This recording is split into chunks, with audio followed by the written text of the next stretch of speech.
Hi friends, ఇది another question coding and decoding model. Okay, so here మనకి questions అనేవి స్టైల్ని JBGCEగా కోడ్ చేశాడు. సో HOUNDని ఎలా డీకోడ్ చేస్తాడు అనేది మన క్వశ్చన్.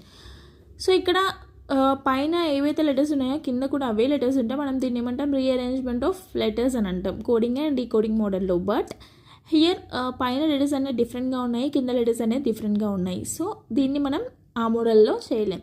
సో ఇలాంటి మోడల్ క్వశ్చన్స్కి ఫస్ట్ మనం నెంబరింగ్ అనేది ఇవ్వాలి. S19, T20, Y25, L12, E5. Okay, so ఈ 5 అనేది ఈ అనేది 5 ఉంది కాబట్టి సేమ్ వచ్చింది అనుకుందాం, logic suppose. So next S19, J10. ఈ 10 ఎలా వచ్చింది అని మనం అబ్జర్వ్ చేస్తే అన్నిట్లో -9 ఉందా అంటే లేదు. 20 - 9 అని అంటే 11 అంటే K రావాలి, బట్ ఇక్కడ 2 వచ్చింది. సో ఎలా అని అంటే 1 + 9 ఎంత, 10.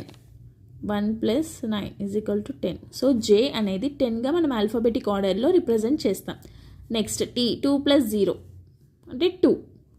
B 2 + 5 7 అంటే G 7. 1 + 2 3.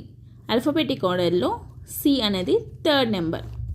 సేమ్ యాజ్ వెల్ 8 అంటే H, O అంటే 15, 21, 14 అండ్ 4. 4 అంటే సింగిల్ డిజిట్ కాబట్టి 4. నెక్స్ట్ 8 అంటే సింగిల్ డిజిట్ కాబట్టి 8 అంటే H, D. నెక్స్ట్ O అంటే 5 + 1 6, 6 అంటే F. నెక్స్ట్ 2 + 1 3, 3 అంటే ABC. నెక్స్ట్ 1 + 4 5, 5 అంటే E. ఓకే, 5. సో HOUND హౌండ్ని HFCEDగా మనకి కోడ్ డీకోడింగ్ ఫామ్లో రిప్రజెంట్ చేశారు.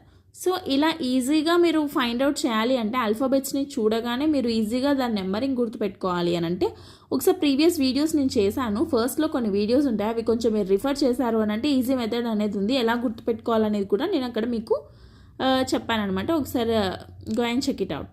Thank you.